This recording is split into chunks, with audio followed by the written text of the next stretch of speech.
नमस्कार। मैं आप सभी का स्वागत करता हूं अपने YouTube channel Shivam maths research centre में। तो कैसे हो मेरे दोस्तों? उम्मीद करता हूं सभी लोग स्वस्थ और अच्छे होंगे। तो जैसा कि आप सभी लोग जानते हैं कि हम लोग प्रॉफिट एंड लॉस पढ़ रहे थे, तो हम लोग उसी के आगे क्लास को कंटिन्यू करने वाले हैं। तो बिना देर के हम लोग क्लास को स्टार्ट करते हैं। तो देखते हैं आज की क्लास का पहला क्वेश्चन।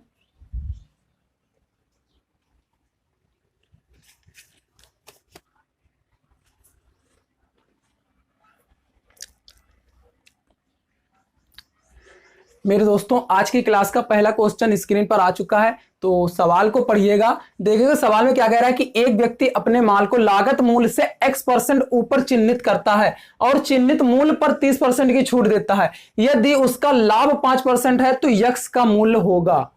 तो देखिएगा बहुत ही अच्छा क्वेश्चन है। तो देखते हैं इसका फर्स्ट केस क्या बन सकता है। आइए इसको हम लोग समझते हैं। देखिएगा आपसे सवाल में उसने क्या कहा है, कह रहा है कि एक व्यक्ति अपने माल को लागत मूल्य से x% ऊपर चिन्हित करता है, यानी कॉस्ट प्राइस तो दे नहीं रखा है, तो मैंने मान लिया कि कॉस्ट प्राइस क्या है 100 है। क्लियर है मेरे भाइयों? तो देखिएगा कि लागत मूल्य से x% ऊपर चिन्हित कर रहा है, यानी मार्किंग प्राइस क्या रहा होगा, तो मार्किंग प्राइस 100 प्लस x रहा होगा। क्लियर है मेरे भाइयों? यहां तक किसी भाई को समस्या नहीं होनी चाहिए। तो देखिएगा आगे क्या कहा है, कह रहा है कि और चिन्हित मूल्य पर 30% की छूट देता है। तो डिस्काउंट किस पर देगा, तो कहेंगे मार्किंग प्राइस पर देगा। ठीक है, कितने परसेंट का दे रहा है, 30% का दे रहा है। अब एक बात बताइएगा कि अगर मैं मार्किंग प्राइस में जो डिस्काउंट है उसको घटा दूं तो जो बचेगा वो हमारा क्या होगा, सेलिंग प्राइस होगा। उतने में ही तो वो वस्तु बेची गई होगी। तो कहेंगे हाँ सर बिल्कुल। तो देखिएगा कि सेलिंग प्राइस की वैल्यू क्या होगी, तो कहेंगे कि मार्किंग प्राइस की वैल्यू क्या है, कहेंगे 100 प्लस का x। ठीक है, इसमें कितने परसेंट का डिस्काउंट दे रहा है, 30% का, यानी जो शेष बचा होगा कितने परसेंट बचा होगा, कहेंगे 70%। ठीक है, तो देखिएगा सेलिंग प्राइस की यहां से वैल्यू निकालिएगा। तो देखिएगा इस जीरो से ये जीरो चला जाएगा एक, और 7 से मल्टीप्लाई करेंगे, यानी 70 प्लस का ये कितना बनेगा 7x प्लस का 10। ठीक है, तो देखिएगा सेलिंग प्राइस की वैल्यू क्या निकल कर आ चुकी है, तो कहेंगे सेलिंग प्राइस की वैल्यू निकल कर आ चुकी है 70 प्लस का 7x/10। क्लियर है मेरे भाइयों? यहां तक किसी भाई को समस्या नहीं होनी चाहिए। आगे देखिएगा क्या कह रहा है, कह रहा है यदि उसका लाभ 5% है, यदि उसका लाभ 5% है तो x का मूल्य ज्ञात कीजिए। तो एक बात बताइएगा, जो प्रॉफिट मिला होगा किस पर मिला होगा, तो कहेंगे कॉस्ट प्राइस पर मिला होगा। तो एक बात बताइएगा, अगर इसको बराबर करना है तो इसमें 5% की वृद्धि करनी पड़ेगी कॉस्ट प्राइस में। तो देखिएगा 5% की वृद्धि करनी पड़ेगी, यानी टोटल कितना हो जाएगा, कहेंगे 105%। तो देखिएगा 100 से 100 चला जाएगा, यानी 105 बराबर कितना हो जाएगा 70 प्लस का 7x/10। क्लियर है मेरे भाइयों? तो इसको सॉल्व करिएगा, देखिएगा 105 में से 70 चला जाएगा, यानी कितना बचेगा 35 बराबर 7x/10।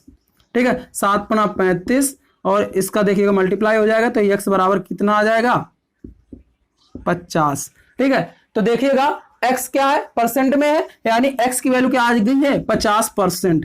क्लियर है मेरे भाइयों? लेकिन देखिएगा कि इसमें कितनी ज्यादा हमको कैलकुलेशन करनी पड़ रही है। तो देखते हैं इसके लिए सेकंड केस क्या बन सकता है। आइए इसको हम लोग समझते हैं।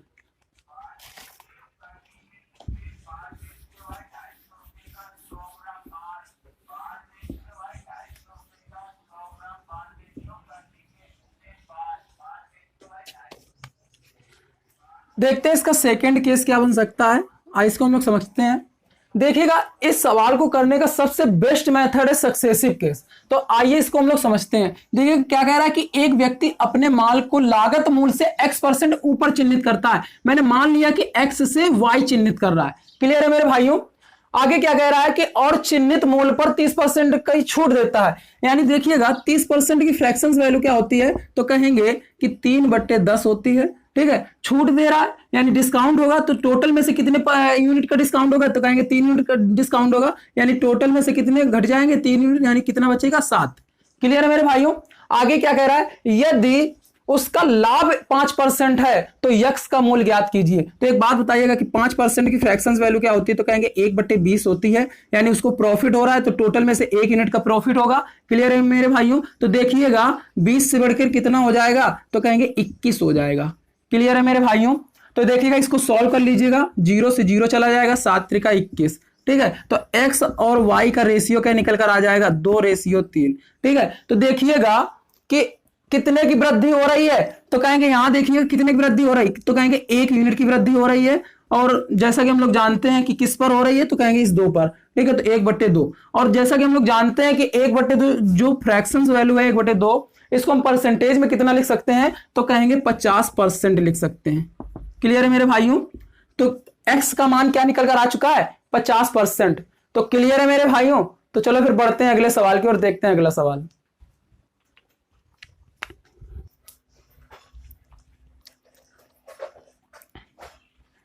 मेरे मित्रों सवाल को पढ़िएगा, देखिएगा सवाल में क्या कह रहा है कि जब किसी वस्तु की कीमत में 25% की कमी आई थी तब उसकी बिक्री में x% की वृद्धि हुई थी। यदि राजस्व की प्राप्ति में 20% की वृद्धि होती है तो x का मूल्य होगा। तो बहुत ही अच्छा सवाल है, तो चलो हम लोग करते हैं इस सवाल को। देखिएगा क्या कह रहा है कि जब किसी वस्तु की कीमत में 25% की कमी आई, तो एक बात बताइएगा कि 25% की फ्रैक्शंस वैल्यू क्या होती है, तो कहेंगे कि 1/4 होती है। यानी देखिएगा कमी हो रही है, यानी टोटल में से कितने की कमी आएगी, 1 यूनिट की कमी आएगी। तो देखिएगा कि पहले 4 थी, अब घटकर कितनी हो गई, 3 यूनिट हो गई। क्लियर है मेरे भाइयों, आगे क्या कह रहा है, तब उसकी बिक्री में x% की वृद्धि हुई। तो एक बात बताइएगा, मैं मान लेता हूं कि x से y हो गई। क्लियर है मेरे भाइयों, यदि राजस्व की प्राप्ति में 20% की वृद्धि होती है, यानी 20% की फ्रैक्शंस वैल्यू क्या होती है, तो जैसा कि हम लोग जानते हैं कि 1/5 होती है, यानी टोटल में से कितने की वृद्धि हो रही है, तो कहेंगे 1 यूनिट की वृद्धि हो रही है। यानी इसकी जो देखिएगा इसकी राजस्व की प्राप्ति में कितने टोटल वृद्धि कितनी हो जाएगी, तो कहेंगे 5 से 6 हो जाएगी। क्लियर है मेरे भाइयों, अब इसको सॉल्व कर लीजिएगा, तो देखिए कितना बनेगा, 3 दूनी 6, और देखिएगा ये इधर चला जाएगा, तो देखिएगा x और y का जो रेशियो आ जाएगा, क्या आ जाएगा, 5:8। ठीक है, तो देखिएगा कितने की वृद्धि हुई है, तो कहेंगे 3 यूनिट की वृद्धि हुई है। तो देखिएगा 3 किस पर हुई है, तो कहेंगे 5 पर। ठीक है, तो देखिएगा 3/5 इंटू 100, तो देखिएगा कितना बन जाएगा, 20 नहीं 60%। ठीक है, तो देखिएगा x का मूल्य क्या है, 60%, यानी उसकी वृद्धि कितनी हुई है, 60% की वृद्धि हुई थी। क्लियर है मेरे भाइयों, तो उम्मीद करता हूं यहां तक आप सभी को समझ में आया होगा। तो चलो फिर बढ़ते हैं अगले सवाल की ओर।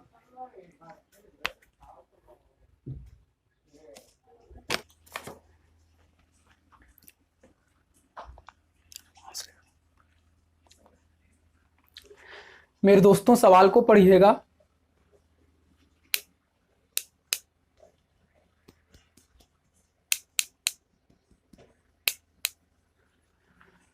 पढ़ लिया, तो चलो फिर करते हैं हम लोग इस सवाल का मेकअप। तो देखिएगा सवाल में क्या कह रहा है कि हीना निधि को 15% के लाभ पर एक बंदूक बेचती है।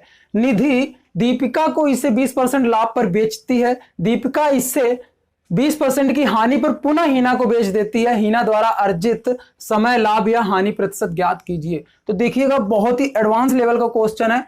तो देखिएगा इसमें सक्सेसिव केस ही लगेगा, लेकिन एडवांस सक्सेसिव केस लगेगा। तो देखते हैं इस सवाल को, एडवांस सक्सेसिव केस।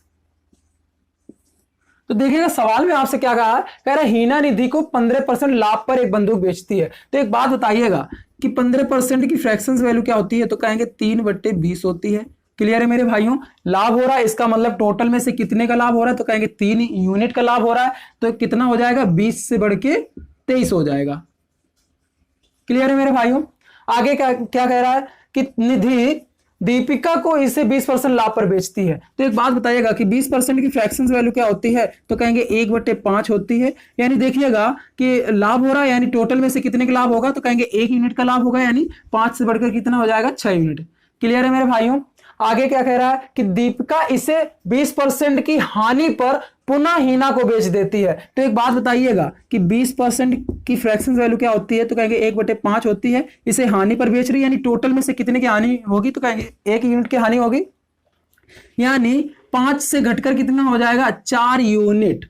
क्लियर है मेरे भाइयों, तो कह रहा है कि हीना द्वारा अर्जित समय लाभ या हानि प्रतिशत ज्ञात कीजिए। तो एक बात बताइएगा, इसको सॉल्व करिएगा, 4 पंजे 20, ठीक है, और इसको देखिएगा 5 25 पंजे 125, ठीक है, और इसका मल्टीप्लाई करिएगा तो कितना बनेगा, 36 का 18 और कैरी आया 1, 6 दूनी 12, 1 13 यानी 138। तो देखिएगा कितना बढ़ा, कितने की वृद्धि हुई, तो कहेंगे देखिएगा 3 और 3 में 2 जाएगा 1 यानी 13 यूनिट की वृद्धि हुई है। क्लियर है मेरे भाइयों? किस पर हुई है, तो कहेंगे 125 पर, ठीक है, इंटू 100। तो इसको सॉल्व करिएगा तो 4 आ जाएगा नीचे, नीचे 5, ठीक है। तो देखिएगा 5 दूनी 10 दशमलव और 5 छक्का 30, 6 चौका 24 और कैरी आया 2 और 4 दूनी 8, 2 10 यानी 10.4%। क्लियर है मेरे भाइयों? तो हमारा क्या निकल कर आ चुका है, टोटल वृद्धि कितनी है, 10.4% की। लेकिन यहां पर समझने वाली बात यह है कि दीपिका द्वारा 20% की हानि पर पुनः हीना को बेच दिया गया है। तो एक बात बताइएगा कि हीना निधि को 15% के लाभ पर बेच रही थी, यानी हीना को पहले कितना लाभ हो रहा था, तो कहेंगे 15% का लाभ हो रहा था, लेकिन अब कितना लाभ हो रहा है, तो कहेंगे 10.4% का लाभ हो रहा है। यानी देखिएगा कि अगर मैं इसमें 15% में 10.4% के घटा दूंगा तो वही तो हमारा शेष जो लाभ है वही तो हमारा बचेगा हीना द्वारा, ठीक है। तो देखिएगा हीना द्वारा लाभ कितना है, तो कहेंगे 15% माइनस का 10.4%, ठीक है। तो इसको देखिएगा सॉल्व करिएगा तो कितना बनेगा, 4.6%। क्लियर? तो देखिएगा कि हीना द्वारा अर्जित लाभ कितना है, 4.6%। क्लियर है मेरे भाइयों? तो उम्मीद करता हूं यहां तक आप सभी को समझ में आया होगा। तो चलो फिर बढ़ते हैं अगले सवाल की ओर।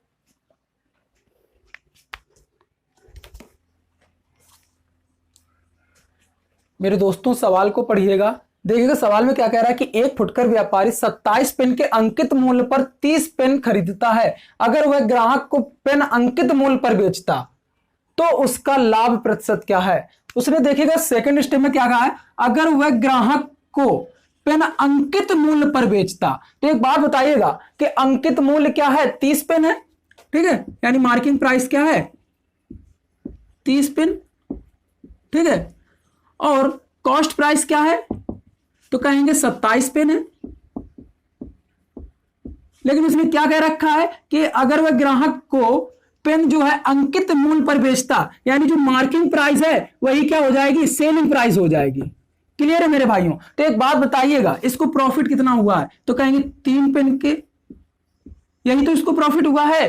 तो एक बात बताइएगा कि उसका लाभ प्रतिशत क्या है, तो प्रॉफिट परसेंटेज हम लोग निकाल लेते हैं। तो देखिए कितने का प्रॉफिट हुआ है, तो कहेंगे 3 पेन का, किसकी रिस्पेक्ट में, तो कहेंगे कॉस्ट प्राइस की रिस्पेक्ट में, और कॉस्ट प्राइस की वैल्यू क्या दे रखी है, 27। तो देखिएगा 3 9 27 यानी 1/9, ठीक है। देखिएगा ये फ्रैक्शंस वैल्यू निकल कर आ चुकी है 1/9, और 1/9 को परसेंटेज में कितना लिख सकते हैं, तो कहेंगे 11 सही 1/9%। क्लियर है मेरे भाइयों? तो कितने प्रॉफिट हुआ है, 11 सही 1/9% का प्रॉफिट हुआ है। क्लियर है मेरे भाइयों? तो चलो फिर बढ़ते हैं अगले सवाल की ओर।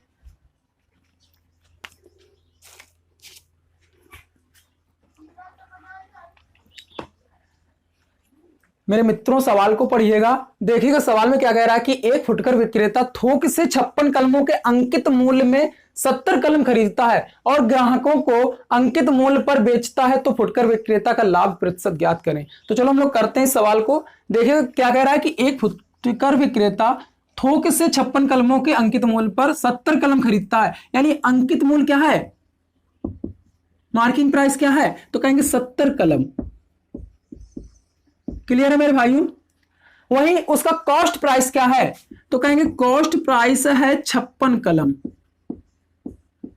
किसी भाई को यहां तक समस्या नहीं होनी चाहिए, जैसा जैसा सवाल में कह रहा है वैसा वैसा कर रहा हूं, ठीक है। लेकिन देखिएगा आगे उसने क्या कहा है, कह रहा है कि और वह ग्राहकों को अंकित मूल्य पर बेचता है। ग्राहकों को किस पर बेच रहा है, अंकित मूल्य पर बेच रहा है, यानी जो मार्किंग प्राइस है वही क्या है, सेलिंग प्राइस है। यह बात आपको समझ में आ रही होगी, ठीक है। तो देखिएगा प्रॉफिट किस पर होता है, तो कहेंगे कॉस्ट प्राइस पर होता है। तो देखिएगा कितने का प्रॉफिट हो रहा है, तो कहेंगे देखिएगा कॉस्ट प्राइस में कितने की वृद्धि हुई है, तो कहेंगे 14 कलम की वृद्धि हुई है, ठीक है। तो देखिएगा यही तो उसका प्रॉफिट है। तो देखिएगा प्रॉफिट अगर हमको निकालना है, प्रॉफिट परसेंटेज, तो कैसे निकालेंगे, तो देखिएगा कितना प्रॉफिट हुआ है, तो कहेंगे 14 कलम का, किसकी रिस्पेक्ट में, तो कहेंगे कॉस्ट प्राइस की रिस्पेक्ट में, और कॉस्ट प्राइस की वैल्यू क्या है, 56। क्लियर है मेरे भाइयों। तो 14 चौक को 56 यानी प्लस का 1/4। ठीक है, ये क्या है आपकी फ्रैक्शंस वैल्यू है, तो इसको परसेंटेज में कितना लिख सकते हैं, तो कहेंगे 25% लिख सकते हैं। यानी प्लस का अर्थ यह है कि उसको कितने परसेंट का लाभ हो रहा है, 25% का लाभ हो रहा है। क्लियर है मेरे भाइयों। तो चलो फिर बढ़ते हैं अगले सवाल की ओर।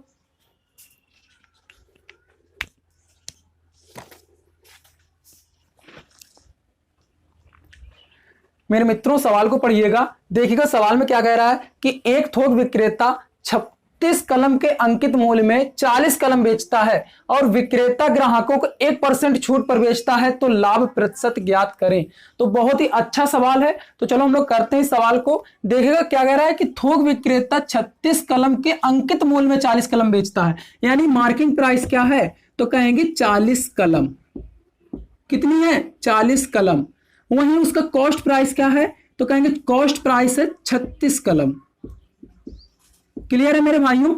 आगे क्या कह रहा है कि और विक्रेता जो है ग्राहकों को 1% की छूट पर बेचता है। तो एक बात बताइएगा, जो हमको डिस्काउंट मिलता है वो किस पर मिलता है, तो कहेंगे मार्किंग प्राइस पर मिलता है, तो डिस्काउंट इसी पर तो मिलेगा 1% का। क्लियर है मेरे भाइयों। तो देखिएगा 40 कलम में 1% निकाल दीजिएगा, तो कितना आ जाएगा 0.4, यानी 40 में से 0.4 घटा देंगे तो कितना बचेगा 39.6। क्लियर है मेरे भाइयों। तो देखिएगा आपका सेलिंग प्राइस क्या है, सेलिंग प्राइस है आपका 39.6 कलम के बराबर। क्लियर है मेरे भाइयों। तो देखिएगा कि लाभ प्रतिशत ज्ञात कीजिए, तो लाभ क्या होगा, तो कहेंगे लाभ यही तो हुआ होगा। तो देखिएगा कॉस्ट प्राइस 36 कलम है, सेलिंग प्राइस 39.6 कलम है, यानी कितना एक्स्ट्रा हुआ, तो कहेंगे 3.6 कलम। ठीक है, और यही उसको प्रॉफिट हुआ है। तो देखिएगा कि प्रॉफिट परसेंटेज अगर हमको निकालना है तो क्या करेंगे, कितना प्रॉफिट हुआ है, तो कहेंगे 3.6 का किस पर, तो कहेंगे 36 कलम पर। क्लियर है मेरे भाइयों। तो देखिएगा पॉइंट हटाएंगे, एक जीरो बढ़ेगा, इसको कट करेंगे तो कितना बन जाएगा 1/10। ठीक है, तो देखिएगा 1/10 जो फ्रैक्शंस वैल्यू है इसको परसेंटेज में कितना लिख सकते हैं, तो कहेंगे 10%। तो उसको कितने परसेंट का प्रॉफिट हुआ है, तो कहेंगे 10% का प्रॉफिट हुआ है। क्लियर है मेरे भाइयों। तो चलो फिर बढ़ते हैं अगले सवाल की ओर, देखते हैं अगला सवाल।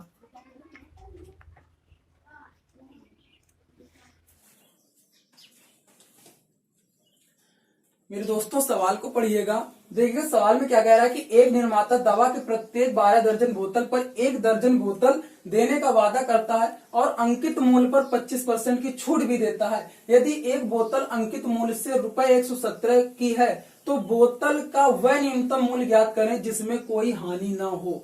तो बहुत ही अच्छा सवाल है। तो चलो हम लोग करते हैं इस सवाल को।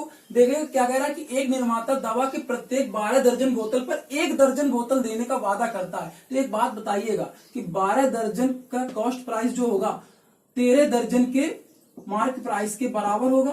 क्लियर है मेरे भाइयों, क्योंकि क्या कह रखा है कि 1 दर्जन जो बोतल है वो देने का वादा करता है। क्लियर है मेरे भाइयों। तो यहां से देखिएगा कॉस्ट प्राइस और मार्क प्राइस का रेशियो निकाल लीजिएगा, कितना बनेगा, तो कहेंगे कि 13/12। क्लियर है मेरे भाइयों। तो देखिए कॉस्ट प्राइस की वैल्यू क्या निकल कर आ चुकी है 13 दर्जन, वही मार्किंग प्राइस की वैल्यू 12 दर्जन। क्लियर है मेरे भाइयों। आगे देखिएगा क्या कह रहा है कि और अंकित मूल्य पर 25% की छूट भी देता है। अंकित मूल्य पर 25% की छूट देता है। तो एक बात बताइएगा कि अगर मार्किंग प्राइस में अगर मैं डिस्काउंट को घटा दूं, इसको घटा दूं डिस्काउंट को, तो क्या बचेगा, हमारा जो बचेगा वही तो सेलिंग प्राइस होगा। क्लियर है मेरे भाइयों।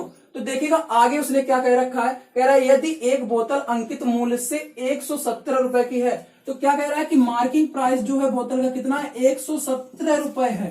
तो एक बात बताइएगा कि अगर हमको सेलिंग प्राइस निकालना हो तो क्या करेंगे, कहेंगे कि 117 रुपए में अगर ये 25% छूट घटा दें तो हमारा सेलिंग प्राइस का पता चल जाएगा। तो देखिएगा 117 में अगर 25% छूट घटाऊंगा तो कितना बचेगा 75%। ठीक है, तो देखिएगा कितना आ रहा है 25 से 75, 25 चौको 100, यानी सेलिंग प्राइस की वैल्यू क्या निकल कर आ चुकी है आपकी 117 इंटू 3/4। क्लियर है मेरे भाइयों। तो आगे देखिएगा क्या कह रहा है, तो बोतल को का वह न्यूनतम मूल्य ज्ञात करें जिसमें कोई हानि ना हो। तो एक बात बताइएगा कि 13 वस्तुओं का जो कॉस्ट प्राइस है वो किसके बराबर है, कहेंगे 12 वस्तुओं के सेलिंग प्राइस के बराबर है। क्लियर। तो देखिएगा 13 इंटू कॉस्ट प्राइस बराबर 12 इंटू जो सेलिंग प्राइस की वैल्यू हमने कितनी निकाल रखी है, तो कहेंगे 117 इंटू 3/4।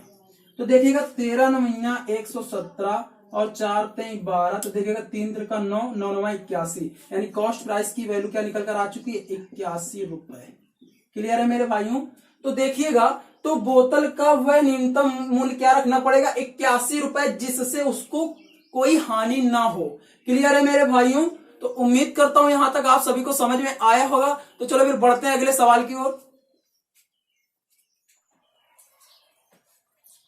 मेरे दोस्तों सवाल को पढ़िएगा। देखिए सवाल में क्या कह रहा है कि एक वस्तु का अंकित मूल्य ₹160, एक ग्राहक 2 क्रमागत छूट के बाद उसे 122.4 में खरीदता है। यदि पहली छूट 10% है तो दूसरी छूट प्रतिशत ज्ञात करें। तो बहुत ही अच्छा सवाल है। देखते हैं सवाल को। क्या कह रहा है कि एक वस्तु का अंकित मूल्य जो है 160 रुपए है, यानी मार्किंग प्राइस क्या दे रखा है, 160 रुपए दे रखा है। क्लियर। आगे क्या कह रहा है कि एक ग्राहक 2 छूट के बाद उसे 122.4 में खरीदता है। तो एक बात बताइएगा, जो डिस्काउंट मिलता है, जो छूट दी जाती है, वो किस पर दी जाती है, तो कहेंगे मार्किंग प्राइस पर दी जाती है। तो देखिएगा पहली छूट कितनी दे रहा है, कहेंगे 10% की दे रहा है। ठीक है। तो देखिएगा अगर मैं 10% घटा दूं तो जो कितना शेष बचेगा, कहेंगे 90% बचेगा। ठीक है।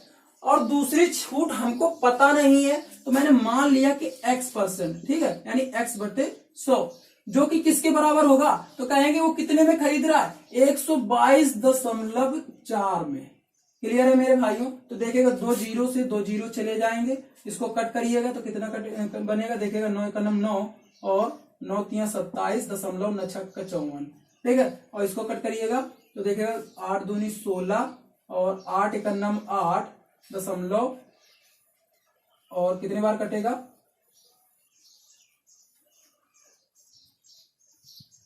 8 7 56। ठीक है। तो देखिएगा कि यहां इसको सॉल्व करिएगा, कितना बनेगा, तो देखिएगा x बराबर 1.7 इंटू 100/2। तो देखिएगा कितना बन जाएगा, इसको कट करिएगा 50, इसके 17 पाना 85, यानी 85%। तो x की वैल्यू क्या निकल कर आ चुकी है, 85%। लेकिन आपसे पूछ क्या रहा है, वो कह रहा है तो दूसरी छूट प्रतिशत ज्ञात कीजिए। तो देखिएगा दूसरी छूट प्रतिशत क्या होगी, 100 माइनस का 85 यानी 15%। क्लियर है मेरे भाइयों। तो दूसरी छूट कितनी है, 15% की है। क्लियर। तो चलो फिर बढ़ते हैं अगले सवाल की ओर।